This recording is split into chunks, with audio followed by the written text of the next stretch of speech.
Hi, good morning everyone. I hope you're familiar with who I am by now.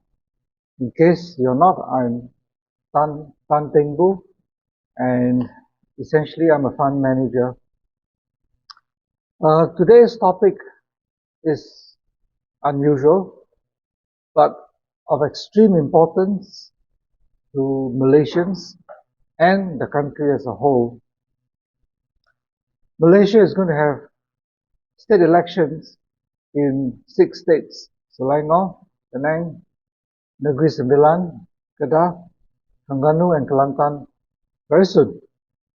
Uh, although these are elections at state level, don't don't underestimate the importance of the consequences of the results. There are about almost 10 million voters for these 6 state elections, and whether the results are negative or positive, they're going to have an impact on Malaysia at the federal government level. I mean, whether the results will lead to renewed pressure on the current unity government, or whether the results would help to strengthen, reinforce the support of the unity government, can, to a very large extent, be influenced by the results of these coming state elections. So it is extremely important that voters in all the 6 states think, choose wisely, and vote correctly. It's extremely important because the consequences are at national level. And on our part, maybe we can call this recording, this broadcast, as a series to help Malaysians make better decisions. Because what I'm going to share with you is there's no political agenda behind it. It's going to be based on facts. As I said, I'm a fund manager. I do a lot of analysis, and I've been observing, analyzing the Malaysian economy as far back as 1972, 73. And what I'm going to present to you is a summary. You know, the whole thing. It's, if you want to go into detail, it's going to be lengthy. So what I'll do is I'll present key facts based on 2 things, right? Many Malaysians have the perception, the false perception, that Malaysia's 4th/7th Prime Minister is the one who industrialized the country. You know, a lot of times the narrative, the false narrative, that he's the father of Malaysia's modernization, the father of Malaysia's industrialization, is all, to use, for the lack of a better word, it's all bullshit. So I'm going to share with you facts that will show to you that the economic performance of the Malaysia's 4th and 7th Prime Minister is actually not just mediocre, it's actually lousy. And why? And I'm going to show to you that he single-handedly, instead of being the father of Malaysia's industrialization, he actually destroyed Malaysia's industrialization. You listen, take a look at the facts that I present to you. And if you want, do further research, agree, disagree. But at least I present to you facts that you probably have never thought about, facts that you have never read about before, or facts that you never knew existed. So I will leave your decision to you. But what I'm going to do is first share with you the economic performance, the results of a political leader who changes his political face more often than the world famous Sichuan face changing opera. You know, if you go to Sichuan, they have a very famous opera where the opera player will keep changing the mask every few seconds, right? So Malaysia has this curse of having a political leader that changes his political face every time he wants to, every time it suits his personal ego, every time it serves to boost or protect or defend his political interests. Okay, enough of all the adjectives, which some of you might agree, some of you would probably disagree. He was Malaysia's fourth Prime Minister from 1982 to 2003, when Malaysia was cursed under his leadership for 22 years. What was Malaysia's GDP growth like in that 22 years? You would think that, look, he's supposed to be the father of Malaysia's industrialization. The figures should look good, right? Wrong. From 1982 to 2002, the average GDP growth per annum was a bit less than 6.2%. Now you may say, well, that sounds wonderful, until you compare it with the average GDP growth of the three prime ministers before him, Tunku Abdul Rahman, Tun Razak, and Hussein On, from 1961 to 1981. So that's about the same period, about 20 odd years, 21 years. Guess what? The average GDP growth of this mediocre three prime ministers was 7% per annum versus 6.2. Unless my arithmetic is wrong, I think 7% is higher than 6.2. Am I right? Okay, some of his supporters or some people who are so convinced by the false narrative that he's so great, so successful, would argue that, well, got to be fair to him. He started from a higher base. By the time he came into 1982, Malaysia economy has really moved on to a higher level, and therefore the first three prime ministers, they started from a lower base. You can't really compare. That's not apple with apple. Okay, then let's look at Malaysia under his rule from 1982 until early 21st century, right?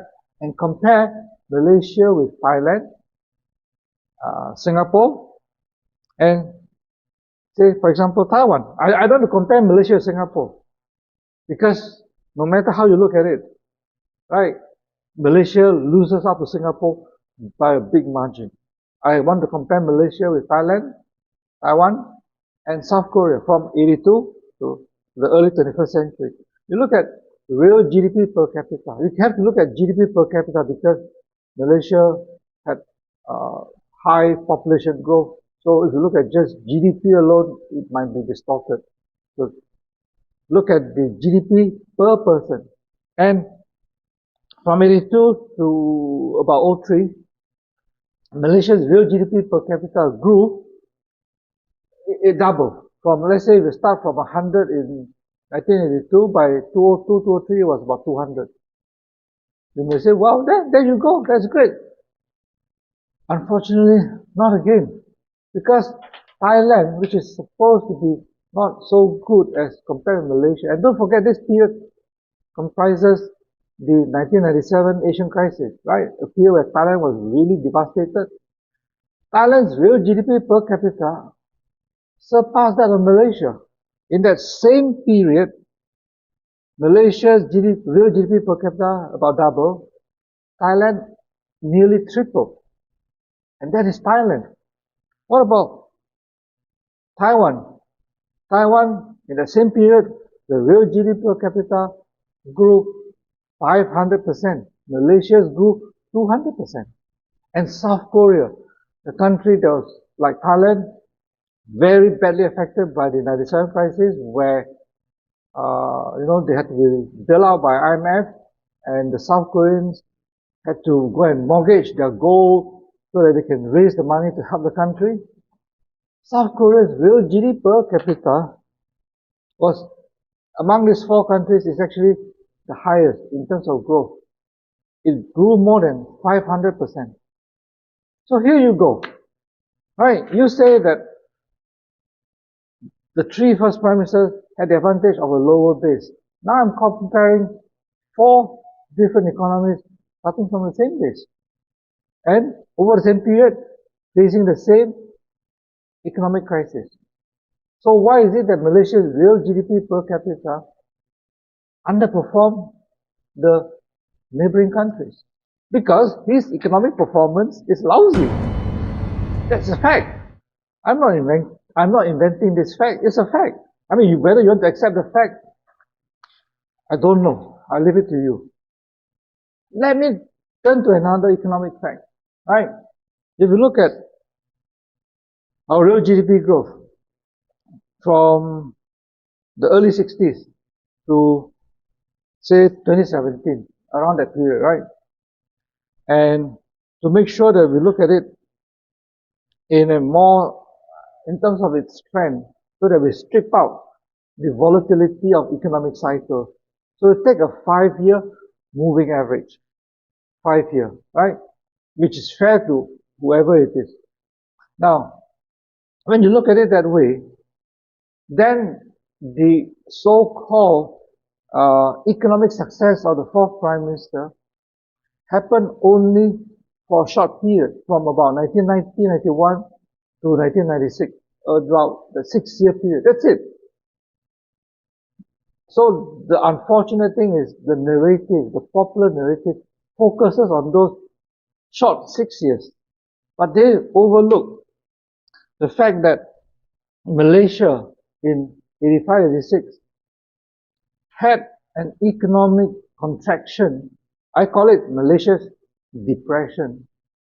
Malaysia had an economic depression, a contraction, that was far worse than the one in 1997.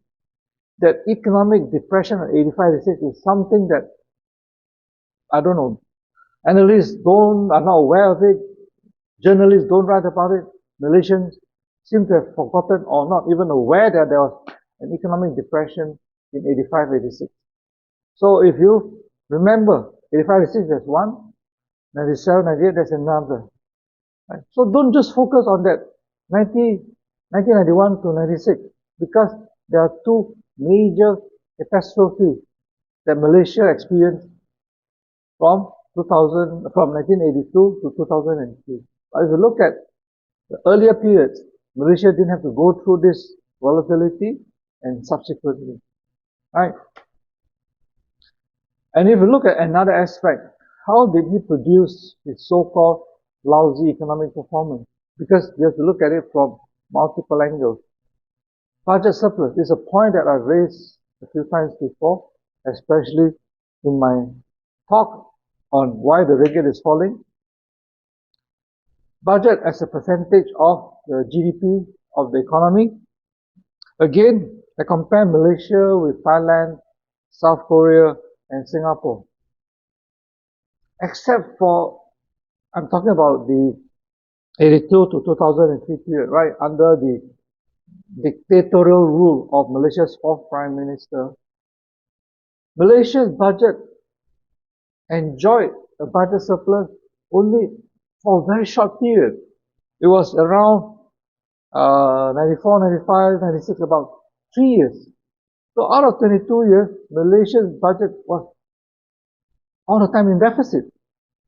And our deficit was far worse than those experienced by Thailand, far worse than those experienced by South Korea. And don't compare us with Singapore, because Singapore was more or less always in the budget surplus.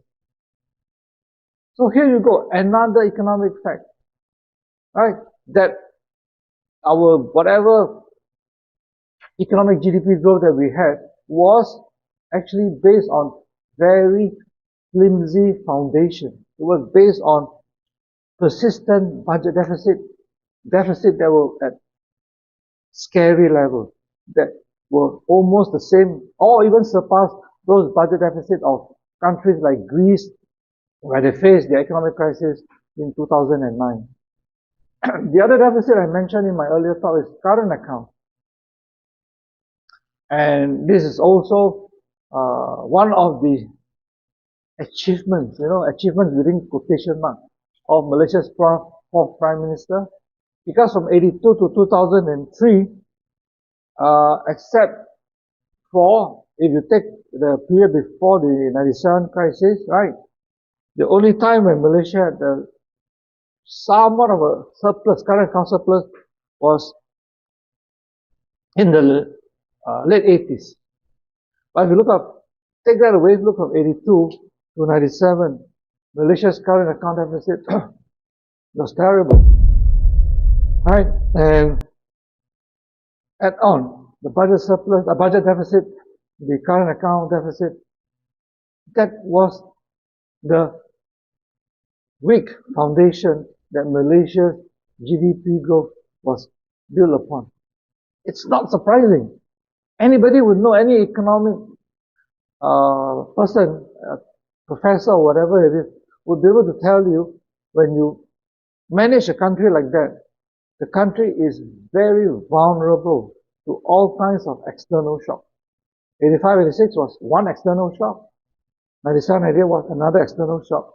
And our economy, our growth was a mirage. I mean, nobody would call it a mirage, but I would call it a mirage. I mentioned 85, 86, something that most Malaysians are not aware of or don't talk about.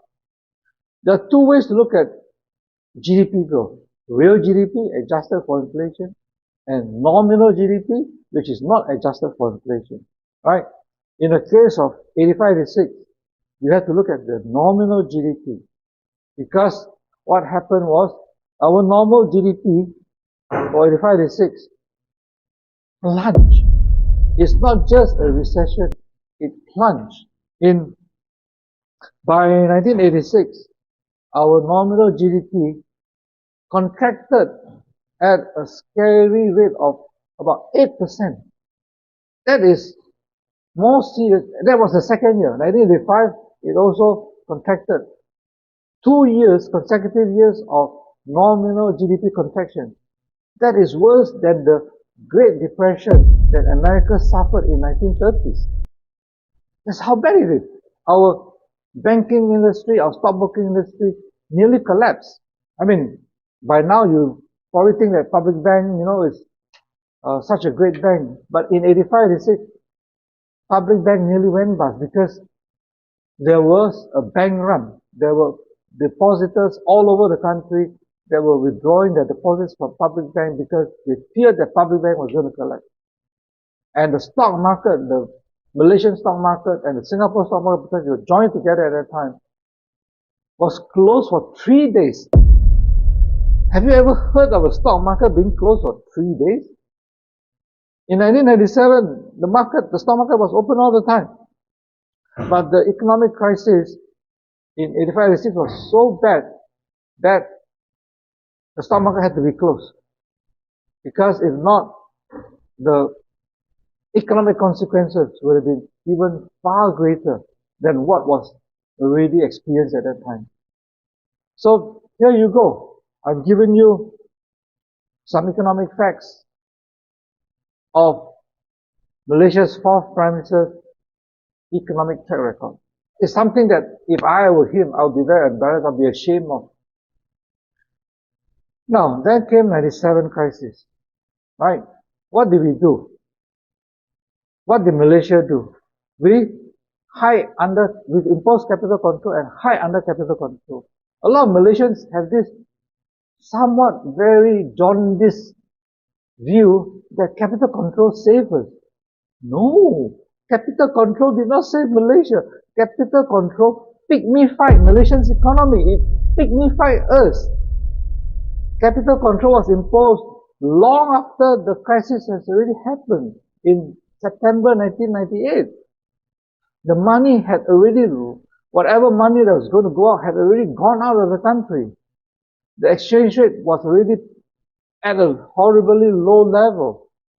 There's no need, from an economic point of view, there's no reason to impose capital control. He imposed capital control to make sure that he survived politically. Okay, doesn't matter, let's leave that aside.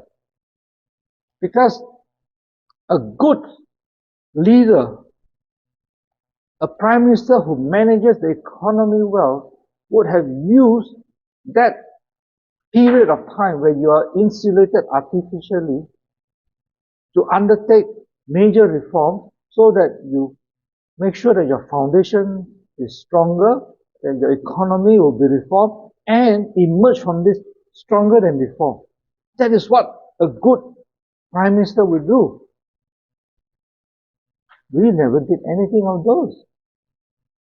We just hide under capital control, hide under his false narrative, that thinking that, okay, we are fine, we are protected, and then just let business as usual. Let's take a look at his performance from 97 after the Asian crisis. Let's look at real GDP per capita of Malaysia versus Thailand versus Singapore versus South Korea. Right? The same neighbors again. And guess what? From 97 up to 2003 when he left, Malaysia's real GDP per capita performed the worst. We performed even worse than Thailand, worse than South Korea, worse than Singapore. Thailand and South Korea were the two most severely affected economies during that period. And Malaysia, with capital control, the real GDP per capita recovered less than the other Asian neighbors. Even though those countries, Thailand, South Korea, Singapore, never had capital control. And even though South Korea had to have IMF rescue it.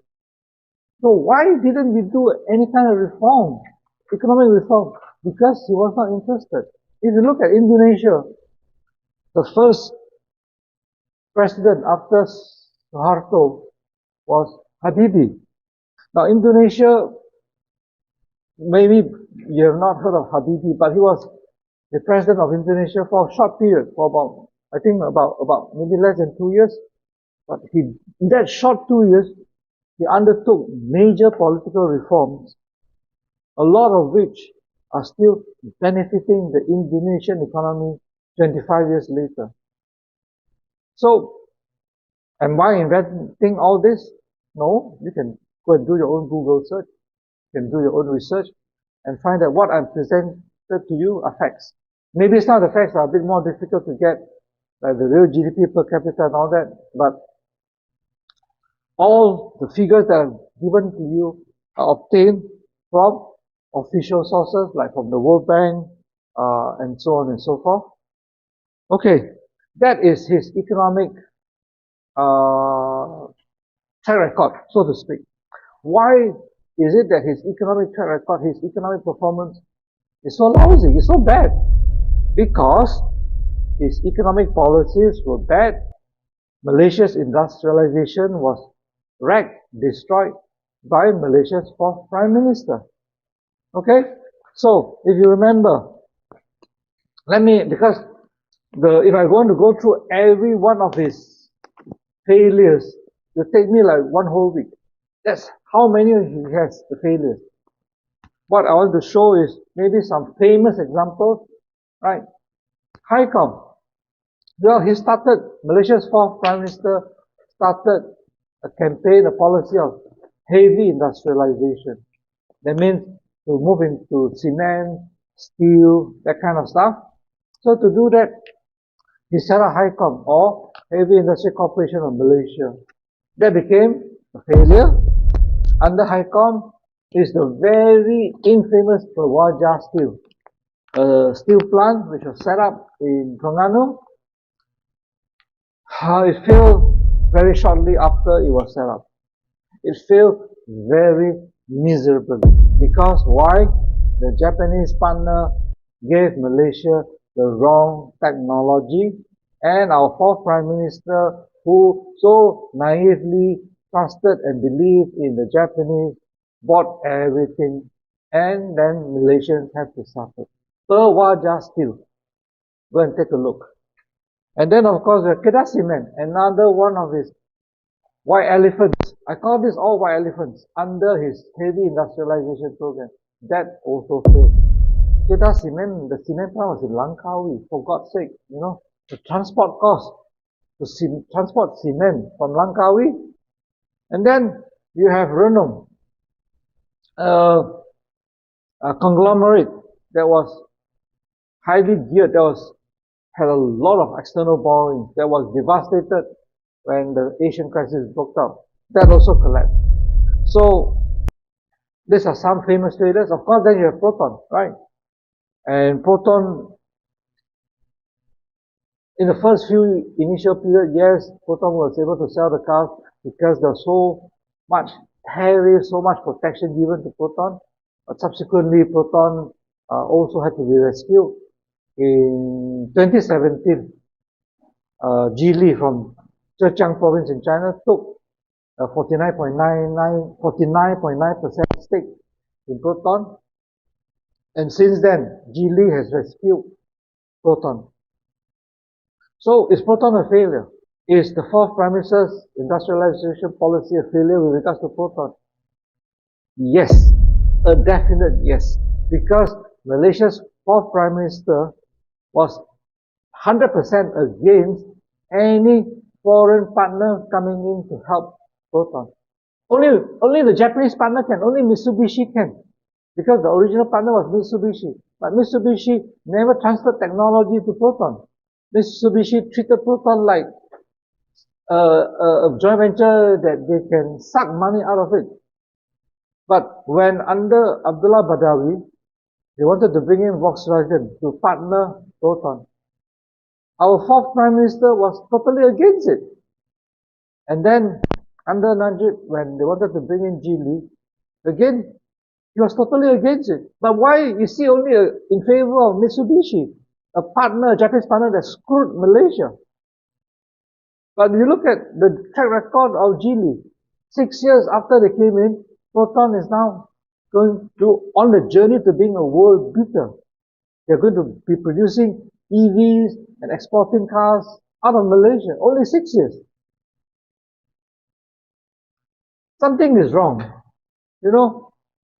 When you keep trying to solve the problem with the same method that you used to create them. That's what our fourth Prime Minister tried to do. Right? And the sad thing is, he can't see it. He is so full of himself that he cannot see all the mistakes, all the failures that he has created. So Proton is rescued by a foreign partner.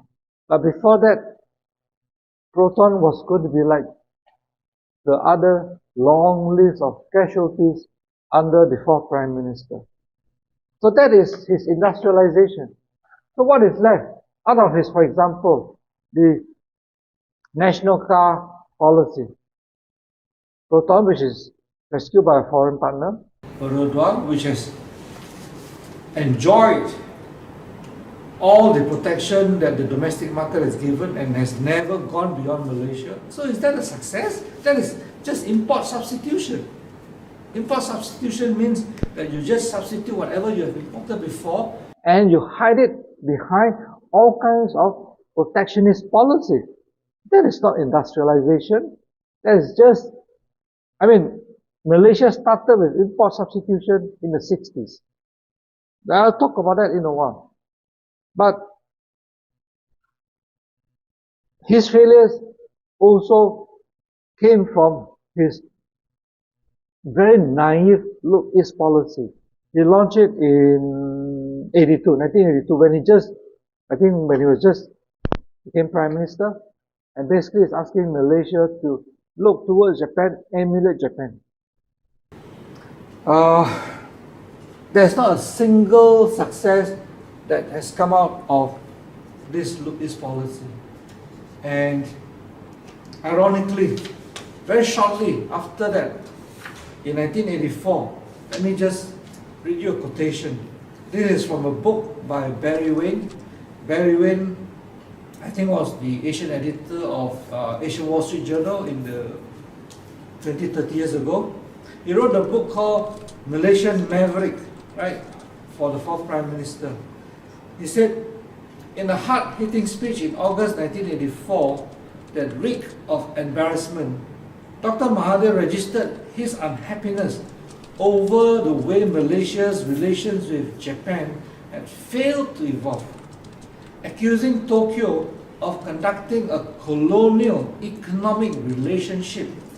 He said the Japanese economy was extremely protectionist and the Japanese were guilty of improper behavior over air rights while engaging in the dishonest and tension-generating practice of transfer pricing. That means Mitsubishi was transfer pricing to Proton to benefit Mitsubishi, by which companies show minimal profit or even losses to avoid taxes. We cannot and will not remain merely as hewers of wood and drawers of water, he said. Not for the last time, Malaysia's fourth Prime Minister called on Tokyo to exercise the duties of leadership. I asked the Japanese to look not only at what they can take, but also what they can give. That was in August 1984. So why the hell did you continue with your Look East policy for so bloody damn long? And when you became Malaysia's seventh Prime Minister, you wanted to revive the Look East policy all over again. You want to make the same mistake 2 times and destroy Malaysia's industrialization 2 times? My God, when are Malaysians going to wake up to the real facts about him? You see, the Look East policy,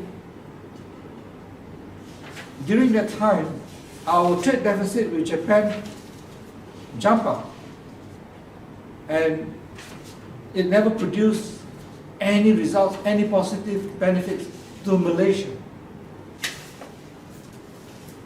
The Look East policy is something that few Malaysians talk about, right?